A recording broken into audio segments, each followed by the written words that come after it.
Good evening. I'm Ken Haslam, and this is Ideas on Model and Metaphor. We're rebroadcasting a program tonight, one that we didn't originate.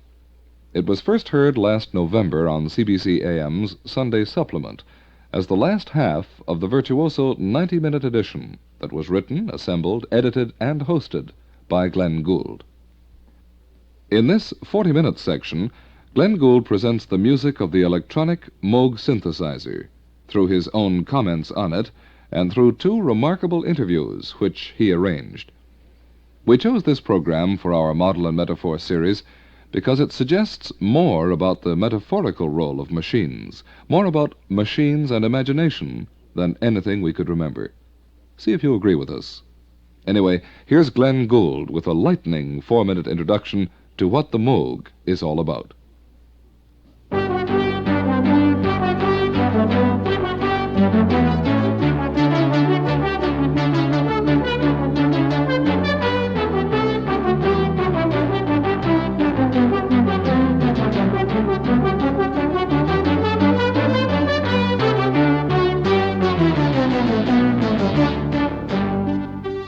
As any subscriber to Billboard magazine can tell you, the record business these days is a haven for the specialty interpreter and novelty producer.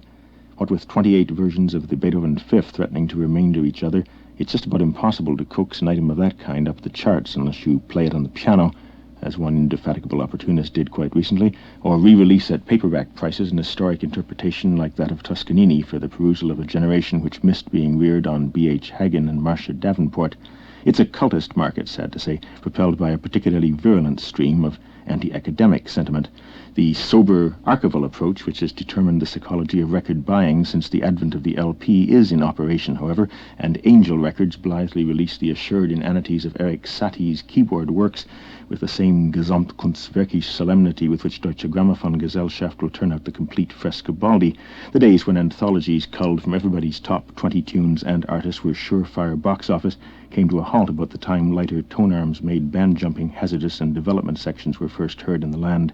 It's a bit surprising, then, that the record of the year, no, let's go all the way, the decade, is an unembarrassed compote of Bach's greatest hits. Air on the G-string, Sleeper's Wake, Jesu Joy of Man's Desiring, F major and B-flat major two-part inventions, C minor and E-flat major preludes and fugues, and as pièce de résistance, the Third Brandenburg Concerto, an assemblage that not even the Reader's Digest in the days when they tired of abridging George Orwell and turned their attention to an evaluation of Tchaikovsky's better tunes could have topped.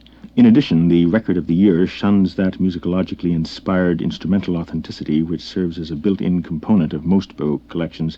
The inventions are not performed by a scholarly clavecinist diligently practicing Nachschlagen as the red light signals take one. The monumental prelude in E-flat major begins with appropriate modesty, but upon the arrival of its self-contained fugue gathers within its diatonic sobriety a marginal spread and registrational flamboyance like that with which Arnold Schoenberg sacrilegiously suffused Bach's St. Anne fugue.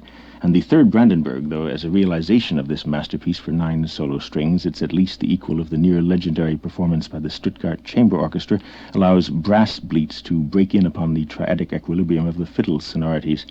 The whole record, in fact, is one of the most startling achievements of the recording industry in this generation, certainly one of the great feats in the history of keyboard performance, and though it's bad news for Petrillo land tonight, the surest evidence, if evidence be needed, that live music never was best. For this hit parade courting miscellany is rendered on a keyboard, the 3-octave electric action, one note at a time keyboard of the Moog Synthesizer, which we heard at the top of the show. Theoretically, the Moog can be encouraged to imitate virtually any instrumental sound known to man, and there are moments in this disc which sound very like an organ, a double bass, or a clavichord.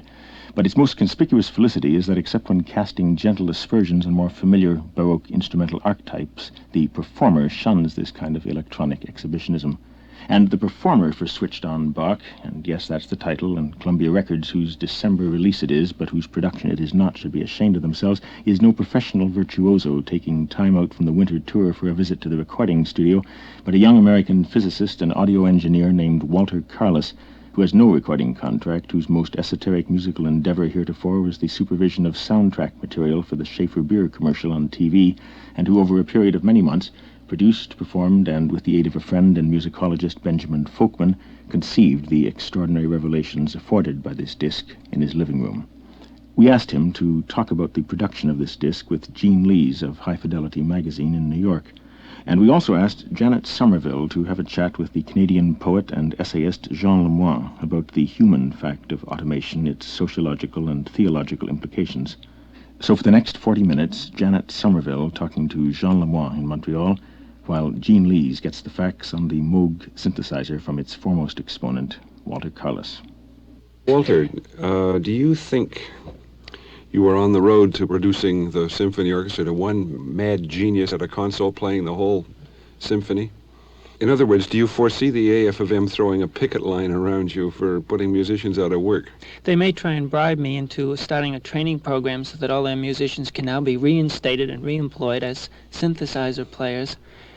The number of musicians that are required to run a synthesizer, it's true, is somewhat smaller, but if one is to take the position of attacking these people, then one must also, right beside them, attack the pianists and the organists who put on one-man band shows constantly and still can become legitimate members of the union, as I am myself as a synthesizer player. Is there now a category in the union for synthesizer players? I don't know if they list it as that. I'm sure they'll find some neat cop-out by calling me a pianist or an orchestrator or something like this. Although it's interesting to note that Jean-Jacques Perrey, the French fellow who inaugurated the ondioline, the predecessor to the modern synthesizer, is listed in the catalog as a ondioline player. He's the only person in that category. He's his own one-man category. That's right. Now, the synthesizer you used, you were telling me, is the only one of its kind in the world. That's correct. Would this not be correct to say of any synthesizer you can find around? No. That is to say, aren't they all individually built? Well, they're all individuals, of course, but they all follow a format. Dr. Robert Moog of Trumansburg, who built my system, builds standard systems, as he calls them. The largest of these standard systems is very popular and is sold to quite a few installations across the country and indeed across the world as a system. You can go from any one to the next and find them exactly the same in disposition, in which choice of modules have been assembled together, and what effects are possible and which are not. The rare bird is the one who decides, I want this particular oscillator in conjunction with 3 of these amplifiers and that filter. In other words, you spell out your own recipe. I see. I've taken this one step further by spelling out non-standard elements, which are placed in conjunction with other modules that are standard modules, but because of the particular array that I've chosen, are again non-standard. So there simply is no other system that has this configuration. Mm-hmm. Of course, yours is a 2-manual keyboard. Are keyboards unusual in conjunction with synthesizers? No, hell, Cologne in 1950s used several keyboard-controlled banks of oscillators and filters and that. Now, because there are 2 manuals, this does not mean you can play 2 lines simultaneously on the instrument. You can if you choose to do so. I choose not to. The keyboards don't generate sounds. They're nothing but voltage sources. That is to say, every note has a different voltage output, and this can be set to give you a different pitch, since each voltage will correspond to a different pitch, so that C might be 3 volts, and the C above that is 4 volts, and D is 4 volts plus 1/12 of 4 volts. It simply builds in a linear fashion. I believe you told me the other day you overdubbed every line on it, by the nature of the instrument, that each line has to be put down separately. The synthesizer currently, in fact all synthesizers currently, are at most bitonal, but mostly monotonal, or should we say biphonic and monophonic. It generates really one instrumental sound at a time. There are exceptions to this, but for the album, I limited myself to one voice at a time, one note at a time. The assemblage then into a final instrumental ensemble required multi-track tape, and this is nothing at all unique to electronic music. You like that color and you want to use it for a lower voice at some later point in the piece, and you lay that down and you start assembling, much like you might build a wall out of bricks, but not be limited by gravity to put the bottom bricks on first, but can assemble them at any place that you feel that you are ready for, that you can predict that that one will be right now, and when the final other layers are placed in, They will have just enough space left for them that you would neither have pre-calculated in an over direction or an under direction, so that you know that the voice, which might sound too bright now, in the final balance will blend exactly as it should. And if you make it sound correct now, or that's to say the brightness sound right, in the final balance, that voice will sound lost.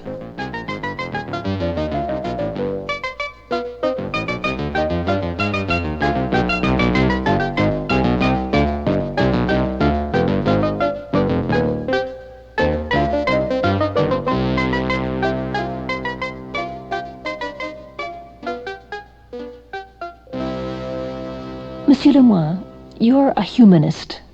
Why are you interested in machines? Well, since my early childhood, machines for me were just as intimate as animals and plants were. Fishes, salamanders. Of course, I had the usual toys of a boy, electric trains, mechanical, things like that. With one more toy that was seldom seen at the time, a steam engine, a real steam engine. With the trains, I would undertake long trips. I would very often set the train and go in the next room and let it run for hours. The same thing with the steam engine. I was very happy just to see it run before my eyes, expending its energy and dreaming about it, nothing else. Later on, the same thing happened with electric motors. That was a little more difficult, but the continuity of the electric motor was something that, in a way, hypnotized me. And when I was a bit older, I went to real machines. For example, in the marshalling yards of Saint-Henri, I used some time to see a freight car on the siding with the wheels all rusty. It was there for several weeks, of course. And so this was extremely painful. It was like a kind of a forsaken reality. It was an abandoned car. The fact that the wheels were so immobilized that way, rusty, determined in my heart a kind of a suffering. I would come back the next week and the next. The car was always there. And sometimes after a third or fourth visit, the car was towed away. So I was extremely happy. And sometimes also I was there to see that peculiar car go away. And I remember one to which I became particularly attached. It was a freight car of the Santa Fe Railroad. So I learned what was the Santa Fe, California, very far, the sun and all that. And I saw that car being pulled away by a locomotive, and I saw its wheels becoming bright again and sounding neatly on the rails, and I saw it go away. The same thing with certain organs of the steam engine, the rods, connecting rods and all that, oily suavity near the cylinder. The fact of function was extremely important in that poetry of the machine. No doubt there was something highly sexual in that fixation or that love of the machine. That I didn't know at the time. But the poetical experience was there just the same. So that the human analogy was very immediate for you. Oh, yes. You had a direct empathy. Yes, with the machine was itself. A process of identification, no doubt. And no doubt that in those different machines, aside from the progressive consciousness of its rationality, I satisfied a need. In the steam engine, no doubt, it was the need of power. I didn't have that power. I saw it there. In the case of the electric machine, it was the need of continuity, that is security, which I didn't have. And finally, I saw that those two keynotes of those two machines, that of power, brute power, with gesticulation, that's cinematic, which is almost obscene in the steam engine, and that of the electric machine, which is so discreet, enveloped, almost invisible, were the sources of two kind of, I don't think there's any word in English for that, two kind of reverie. It's a kind of, if you want, empathy again with the machine. And it led me to understand the peculiar man of the peculiar machine. The man of the steam engine was very different from the man of the electric machine, and so on. The happiness of the man of steam was very different. He was partaking of a very exterior power. He would be joyous and broadly smiling, caring about his mission, as I saw some of them do in old alternating engines of ships, where everything is outside, where they had to oil them with brooms and throw water on the bearings when they were too hot, after they had verified that with their hands, after a kind of a dance around them. Whereas the man of electricity has a much more interior happiness. And it is not difficult to understand that the happiness of the man of electricity is much more intelligent than the one of the man of steam.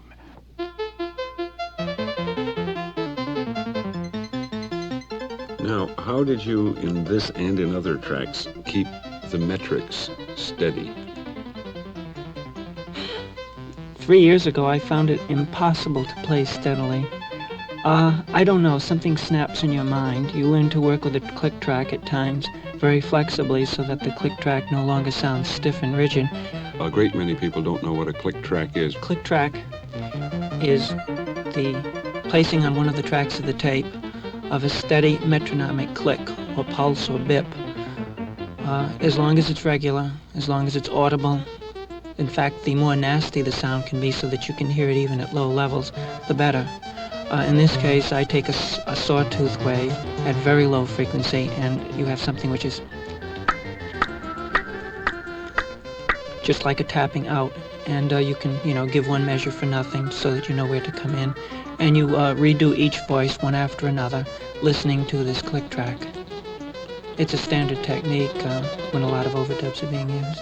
How many tracks are there in the Brandenburg? 8? Are you using all I'm of them? using 8. I'm cheating in the Brandenburg. The actual score would require 10 string players, 3 violins, 3 violas, 3 celli, string bass, and then a continuo.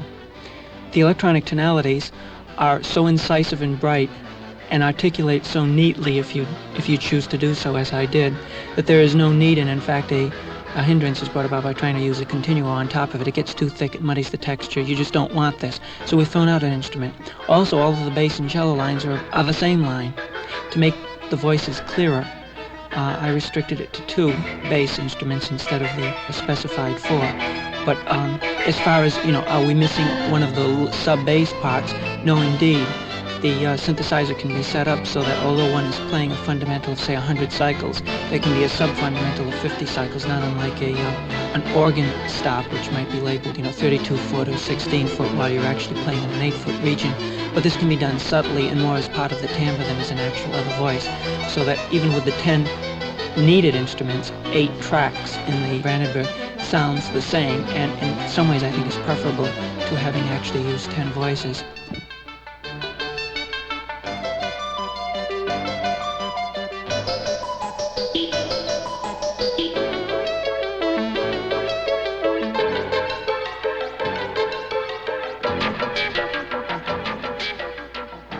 There was one track I noticed in the album in which you got a very, very creditable oboe sound. Which track was that? I'm trying to remember. This was the Air and the G, I think. Which I think is one of the loveliest tracks in the album. That has an oboe sound with a vibrato. It's more than just a vibrato. That one sound is the subtlest in the album. It used pretty nearly every module for a collection of very subtle effects. First of all, I found that, if your goal is to imitate instrumental sounds, certain types of brass sounds, and clarinet sounds seem to be rather easily obtainable. Oboe always was elusive. I guess that was kind of a challenge and the reason that I started looking for it. You've got to have a little private game going with yourself sometimes to spend that amount of time on a particular color. And I guess in a way I was looking for a very close imitation of a live oboe, although when I finally got to that point, I started playing with it and it sort of went away again, but in a direction that I preferred. In other words, if I could design an oboe, I'd probably design an oboe that sounded like this if it were just for this one particular piece, and then another oboe for another piece. You know, again, this is where the synthesizer gives you a chance to satisfy that little bit of ego hang-up. And anyway, getting back to this oboe sound, its raw material is simply a sawtooth wave, and it's... What is a sawtoothed wave? Sawtooth wave is one of the easily obtained waves from what they call a relaxation oscillator or generator. It looks on a scope like a straight line up, vertical line up, and then a ramp which starts in the upper left-hand corner and descends through the zero axis and goes down to the lower right-hand corner, and then the ramp goes right back up to zero again, so that it looks like sort of an N, the letter N, but stretched out horizontally without much height. The sawtooth wave sounds very reedy, very rich.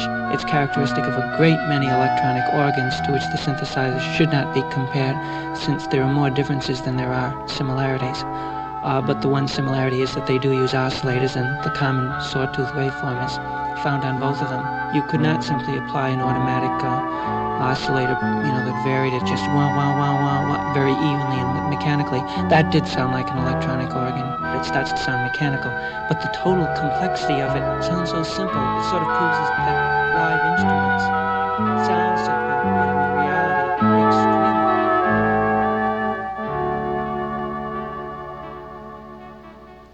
You mean the machines created their own kind of man to be partners with them? So to speak, yes. During centuries, we were dominated by the Greek way of thinking, where speculation took all the place and where experimentation was left aside. And a time came where experiments were more methodically pursued. And there, in that freedom, while the old philosophers were still philosophing high up, without any real contact with matter and things, a certain breed of man began inventing very quickly. And when the true scientific spirit came into being, things went very fast, whereas still the humanist and the littérateurs, the artists, were still working in the old world. In a sense, we think now of the man of the machine as the man who is high up and not in contact with real matter, with real things. The new machines need very little physical contact. Will there be a new kind of alienation between the human body and work because of the style of work, the very non-physical style of work that belongs to the new machines? There is, of course, a risk there, as anything human. We must recognize the machine as something of the mind that is functioning before our very eyes. It's an extension of man. So if, in the case of superior machine, the contact between man and machine is not so bodily, a kind of a corps à corps, as we say in French, it doesn't mean that there's no contact. On the contrary, the very operation is in fact much more human than it was. Why? Because it's more rational. It is, in a way, much more satisfying at a certain state of human evolution to be in contact with an improvisation close to nature, close to a field that you have to survey. But in another state of the mind, it is much more satisfying and much more illuminating and much more human to state a law and to provoke in nature phenomena from that law.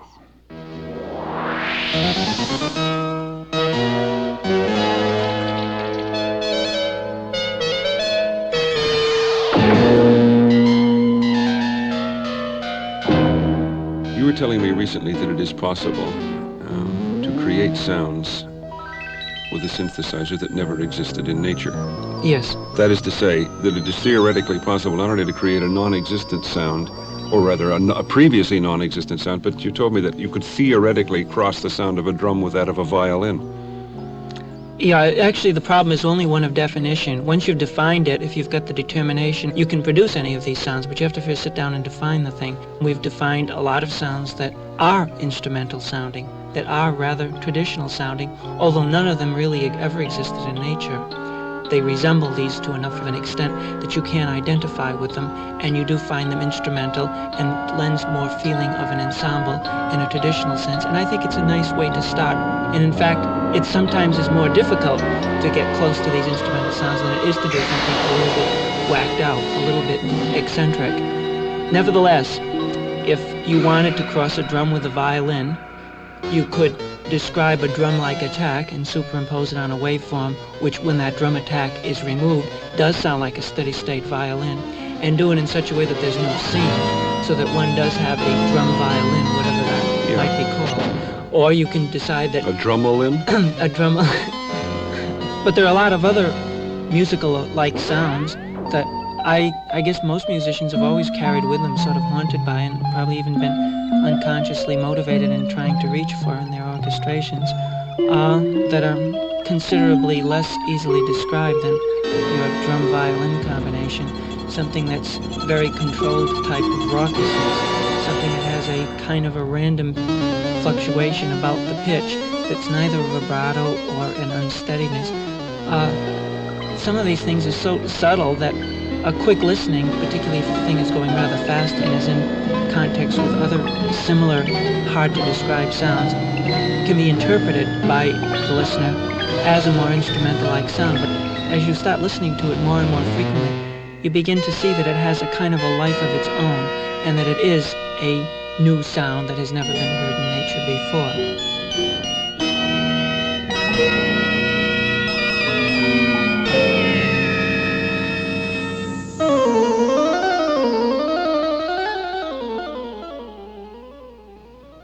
Do you find it strange to connect machines with art? They have a machine between you and the work of art? Or would you find that spontaneous? Not at all. Many years ago I would have, no doubt. But reflecting upon the organ, for example. You mean the musical instrument? Yes, the organ? I would almost say the musical machine, because it's a machine. It has a lot of things, motor for air and a complicated mechanism, and a kind of anonymity concerning the touch, la touche, the touch, yes. On a mechanical organ, if you touch a note, it's touch. Your temperament, your style will come out of contrast, of the general context you have inscribed in your registration, for example. It means that between yourself and music, there is a distance. The distance of that instrument, which is a real machine. I can perfectly conceive of a bigger machine, a more complex machine, and a greater distance between my work of art. Now, Walter, I know there are a number of technical problems connected with the synthesizer as an instrument. There are problems with a good Steinway. Of course. But one of the problems at the moment is, I believe, intonation, right?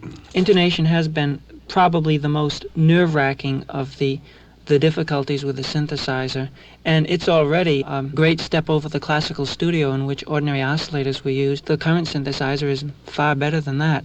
But it's unfortunate that the ear is much more sensitive to pitch fluctuations than any laboratory device. There's no frequency counter that will measure frequency differences as critically as a musician's ear will tell you two frequencies are related to one another in a musical sense. So the need to calibrate the device is coming subjectively from musical grounds and not from technical, physically measurable parameters. That could be a little maddening. And then, of course, the touch of the instrument is nothing like a piano touch, is it? This particular synthesizer has touch which is nothing like anything in the world.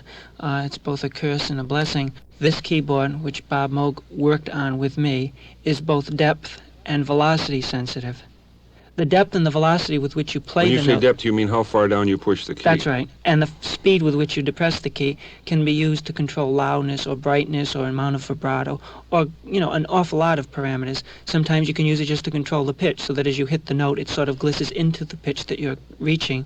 There are a lot of effects that can be gotten by this, but the more immediately important thing is that it gives you a chance to shape phrases in either a timbral or a loudness fashion, so that now we don't have a passage in which all the notes sound like they're uniform, perfectly mechanically, laboratorily uniform in loudness and in timbre, but they can shape towards a musical point.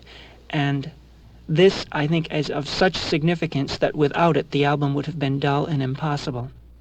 But since the resilience of the keyboard is physical and sort of laboring to the fingers, I'm not at all it makes scandalized rapid by the passages and idea certain of the decorations growing very presence difficult of to machine play. And between this is the main reason the that work of forced to art learn and the artist.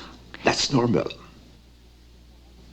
The instrument I learned to play when I was learning music was the violin, which records in the sound that you make every physical tremor that in your fingers, the cushions of the fingers of your left hand makes an enormous difference in how your violin sounds. If you haven't been playing for a while and your fingers have got soft, you can't get the same sound. I have always associated that kind of total response to the state of my body and my nerve endings with the work of art. It seems that there are two ways to relate to a piece of beauty. You're not disturbed by contemplating a work of art which is the result overwhelmingly of the idea, the intention that you had in your mind, and not so much of the interaction between your body, your movements, your passing whims, for example, and the sound you make. Hearing you speak of the violin as you did a moment ago, I was thinking of certain old machines where a similar contact was essential. For example, certain old machine tools where everything was done with the hands, and a lot of very subtle information coming to the end from the way the piece was pushed or pressed, from the way the machine was resisting the movement of the other arm and all that. But it doesn't mean that if we can work iron in other ways, that the ironsmith has to disappear, or that every contact with the concreteness of thing that we have to work must disappear also. It's only something else that comes forth that gives another dimension to human activity. Why did you choose this particular repertoire? Why Bach? We wanted to find a way of bringing the synthesizer into the mainstream of music. All of the electronic music that's been released to date, or at least almost all of it, has been in a sort of contemporary frame. In other words, the compositions themselves present their own stylistic communication problems with a large portion of the listeners, even the musically elite listeners. And this has nothing to do with the electronic medium itself, which, as I think the album demonstrates, is capable of functioning in many styles. There's also another reason for choosing the Bach. The musicological problems are very minor. If we play a phrase and listen to it later on and decide it doesn't work musically, then the problem rests in the way we've executed it, or with the synthesizer, or with the particular timbre or attack patterns that we've chosen, and not in the music itself. Whereas if we're doing something that's rather experimental in all planes of the music, you can't quite pinpoint where the problem lies if something really doesn't come across the way you intended it to. So it was simply a very disciplined laboratory way of doing things. You set up a control, and you decide, well, this much of it we know is going to work. Now let's see what happens over here. How free are we to be merciful to the human individuals who are not at the forefront of this development? How can our new technological culture help us to be gentle toward non-technologized minds? I would like to put up the problem differently. Think of industry, for example. The much maligned mills of the Victorian era. They were, of course, terrible because the kind of machine they were using there provoked kind of super concentration of humanity and work. The conditions were really terrible. But those very dreary and bleak mills have clothed more men in humanity than all the charity of all the kings and all the lords and all the saints of humanity. Our most terrible technologies, those that frightened us, for example, the oil technology, when you see refineries at night with their flames and all that, the heat that is distributed through them is much more than all the wood that was chopped. And I think in that way, technology exercises a sort of a charity upon which we have not reflected yet. There is a real charity in machines because it is there to help man. Of course, it can be perverted. And that way, we are not very free among our creations. But in themselves, they are good. So the symbiosis man-machine can only get closer. We can only be involved more and more. Oh, certainly, certainly. It is the network of machines and techniques that encompasses the earth. It is the ensemble of all the networks, the radio network, television network, the oil network, the hydraulic network, the railroad network, telephone, telegraph, and all that. So that today it is almost impossible to consider a machine isolated from the rest. It is part of all the rest. So that there is only one machine, in fact, encompassing the earth. And that has a meaning. That machine, stemming from the activity of man, is between man and nature like a second nature, offering to us its mediation. We cannot go to nature now without going through the network. Just as in the spiritual, we have to go through the lamp. It corresponds, I think, to a process that is truly frightening, especially for us who were brought up in the old humanism, where certain values were considered outside the possibilities of measurement. It is a process of quantification. And that process of quantification goes, of course, very clearly in the machinic processes, but it goes also in the understanding of man. There are a lot of things that we have to quantify that we don't dare to yet. Probably almost everything of man can be quantified in some way. That is incarnation. I think, in a way, what the machine teaches us is a kind of, well, that is no doubt far-fetched, but it holds, I think, a kind of a commentary of that passage of St. Paul to the Philippians, when he said about Christ that he did not hold himself jealous of the rank that equaled him to God, but he went down, became man, became obedient.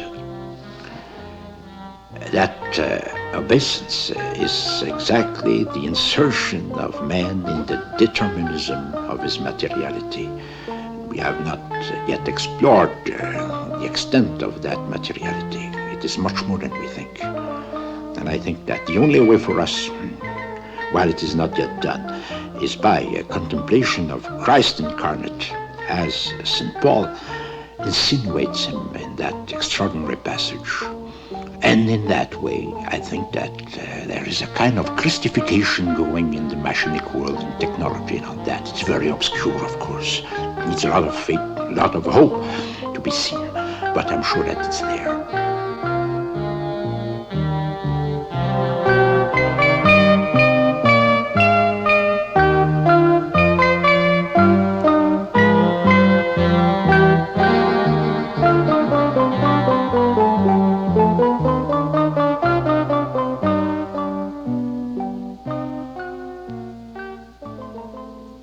Where do you think it's going, this music?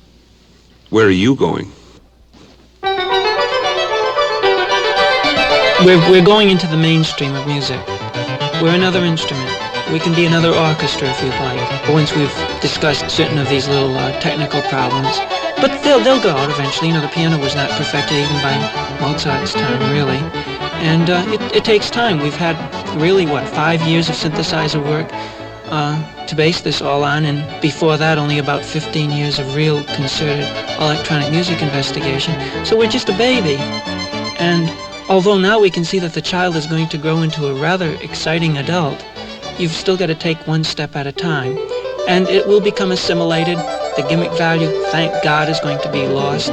And true musical expression, and that alone, will result. And there will be no longer a chance to hide behind a smokescreen of gimmickry and novelty. We'll simply now have available, if you choose to go in this direction, a chance to produce, in the realm of instrumental sounds and timbres and colors, all the things that we had before in the realm of rhythm and pitch. And of course, it still takes a man to run it. God, yes. That's one thing I can't conceive of. As I told you once before, Gene, when I started this project, I felt that at last we could get rid of all of the errors, all of the inaccuracies, all of the emotions of one of these poor things that we call a musical performer, a musician, and program everything accurately right down to the point where the composer could decide within a microsecond where he wanted this note to sound. And it turns out that this is the best way in the world of ensuring musical boredom. That music doesn't lie this way, and I discovered very fast that the more you could make the synthesizer an instrument, something under the direct control and instant audition of a musician, the more likely you were to achieve great art because of and not in spite of the electronic medium.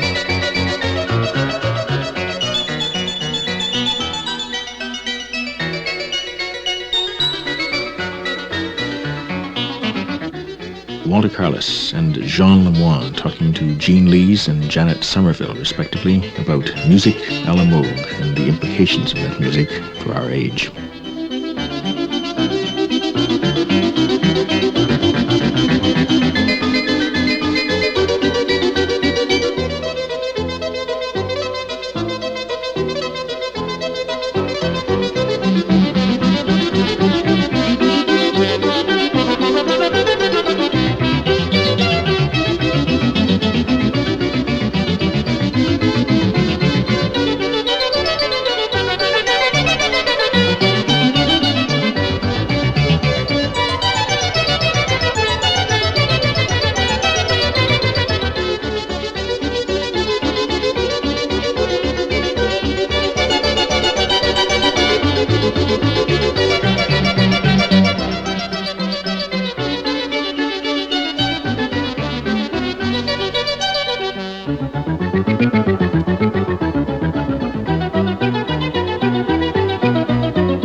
Well, that was our rebroadcast for Ideas on Model and Metaphor of Glenn Gould's Sunday Supplement program on the Moog Synthesizer and what it might mean.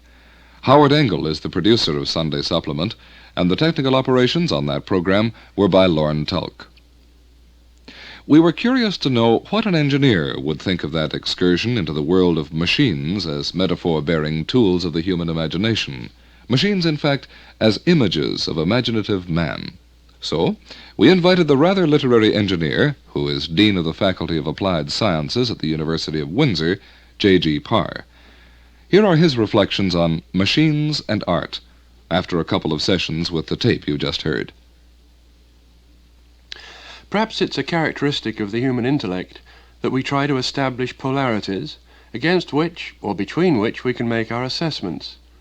The laws of physics, the ideals of religions, the concepts of moral philosophy, all have their fixed poles, black and white, good and evil, positive and negative. And the two cultures, recognized long before C.P. Snow, but neatly explored, and possibly exploited by him, and subsequently exaggerated out of all context, offer another example.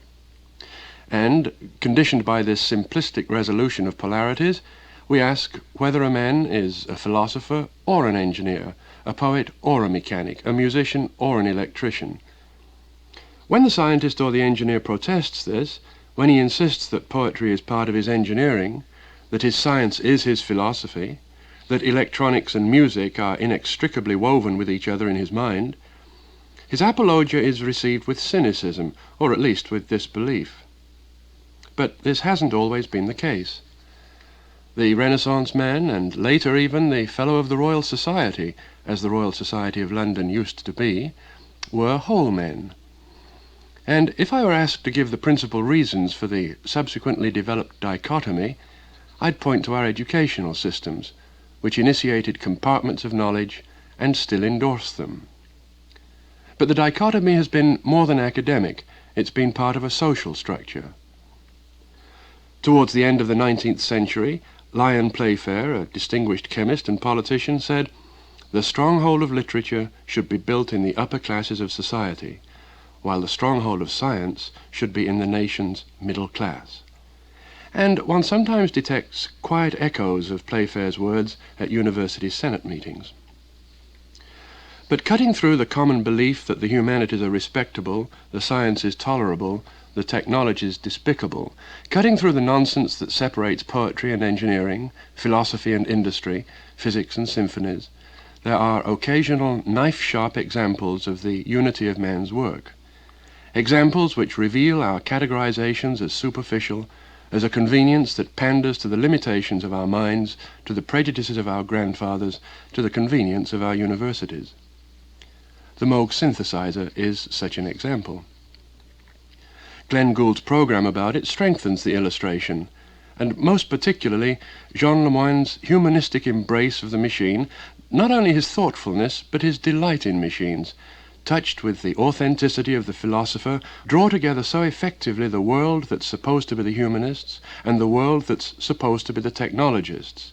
They are, after all, but one world. The practicality of the machine, the poetry of the machine, the poetry even of the unseen engine running in the next room, but more than that. Jean Le Moyne agreed that elementary machines are an extension of man's body, the tool is an extension of man's arm, the engine an extension of man's muscle, and then he asked us to see the machine as an extension of the mind. And this evolutionary improvisation, developed by the intellect and satisfying the intellect, is rational and good. It represents a state of mind. Now, where do the Moog Synthesizer and Walter Carlos's switched-on Bach fit into this picture of a world in which only a few philosophers share Jean Le Moyne's optimism, where electronic music may seem to pose another threat to the integrity of man's intellect and spirit and independence? Although it might be accurate, it would also be glib to dismiss the subject by asserting that the synthesizer, like the organ, the piano, the cornet, flute, harp, sackbut, psaltery, and all kinds of musical instrument, is only an extension of man's arm and mind. The voice as a musical instrument was supplemented a long while ago by things that were made for music. and even in the hands of such a dubious exponent as the great god Pan, musical instruments have not been regarded as a threat to the human voice or as a desecration of the beauty of the natural world. To suggest that the Moog synthesizer is unnatural is to suggest that we should only grunt. Of course, it would be nice if we could sing more, but it's good to have an extending spectrum of musical sounds to enjoy, and we're not the first to enjoy new modes of making music.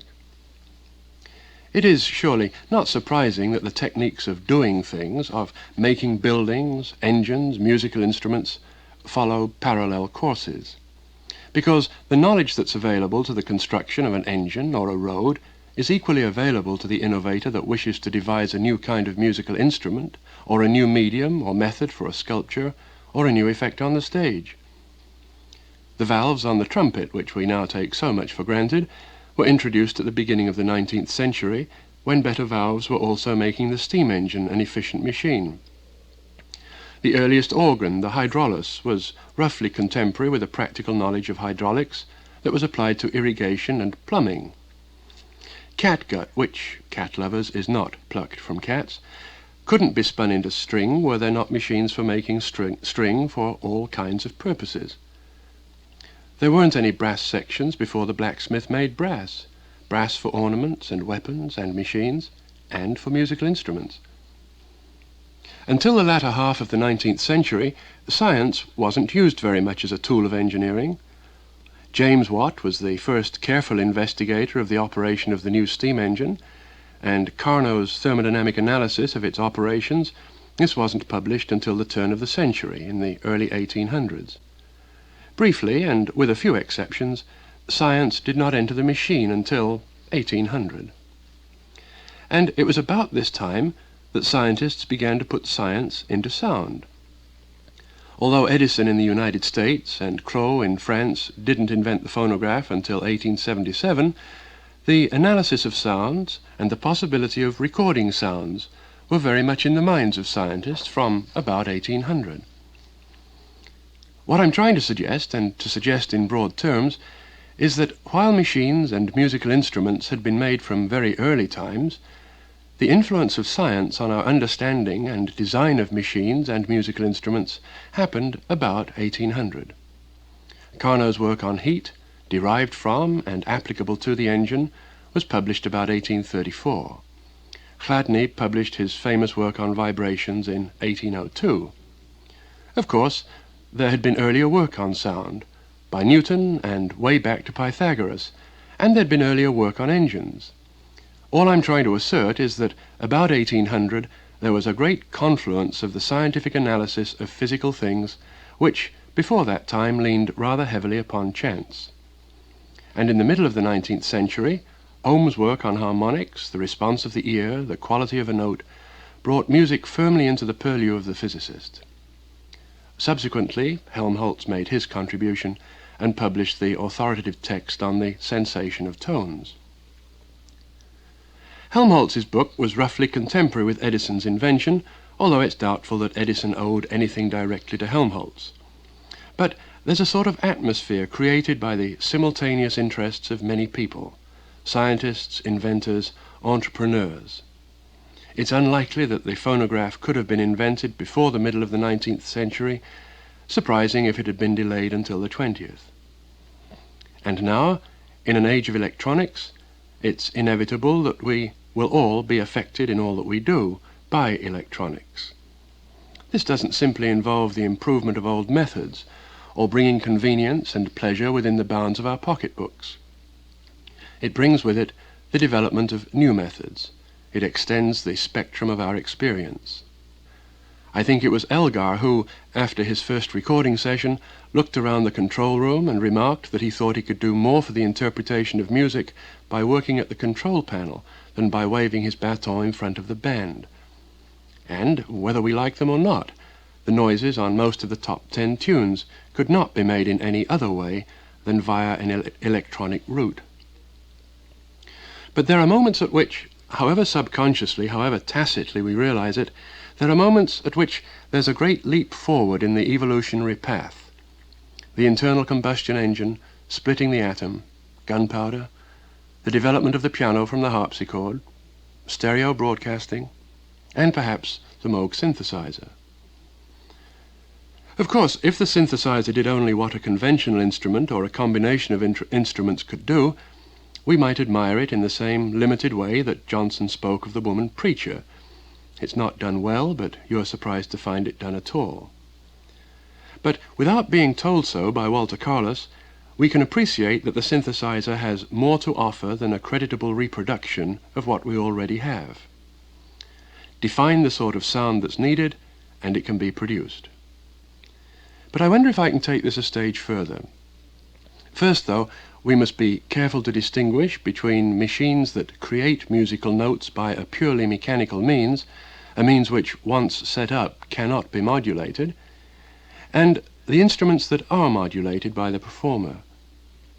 The inanimate musical machines include things like the music box, the player piano, the steam organ, the hurdy-gurdy, all of which, by the way, were made obsolete by the phonograph. And among the instruments under the control of the performer, there seems to be a range from, say, the violin, where the instrument itself is simple and the touch of the player controls the noise he produces, to the organ, where the instrument is complicated, to compensate, perhaps, for its comparative lack of sensitivity to touch. Now, the Moog synthesizer falls into the group of instruments which, obviously, requires a performer. It is, like all bona fide musical instruments, under the control of the player. Without this, said Carlos, music would be boredom. But need it be this way? Is Carlos right? Let's assume that I were competent musically and were able to define the sort of sound I want, and to see this in my mind as a complex of wave functions which I could draw or define mathematically. Wouldn't it be possible for me to draw up or to express as a mathematical model the music which I'm trying to compose?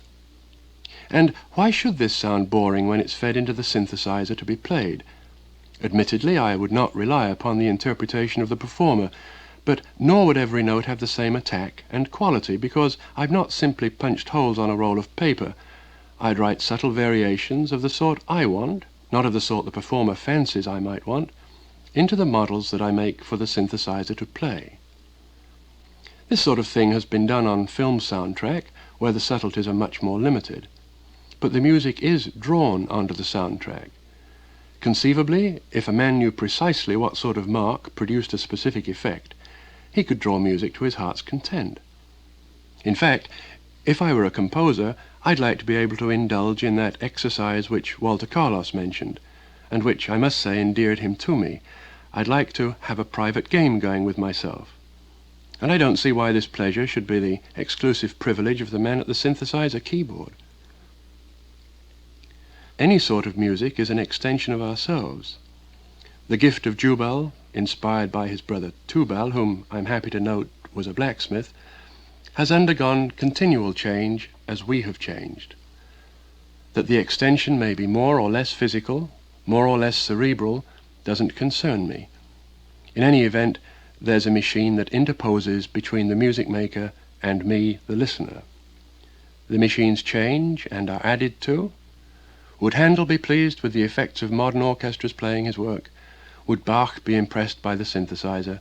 I don't much care. For, although I'm grateful for the music they gave us, they're not with us to hear it as we wish to hear it. One of the differences between man and animals is that animals can survive the environment, while man changes the environment to suit himself. In the course of years, and I'm now quoting, in the course of years, music grew and climbed with slow steps and through much suffering to its present-day state of perfection. Let no one be startled by the word perfection. When we look into the matter carefully and rigorously, there are, in truth, still heights above us. Yet I believe that if it be true that the Greek music healed diseases, then should our modern music certainly call even the dead from their coffins. As I said, I was quoting. The words were written in 1756 by Mozart. Dean J.G. Parr of Windsor University's Faculty of Applied Science, with some thoughts inspired by Glenn Gould's program on the electronic Moog synthesizer.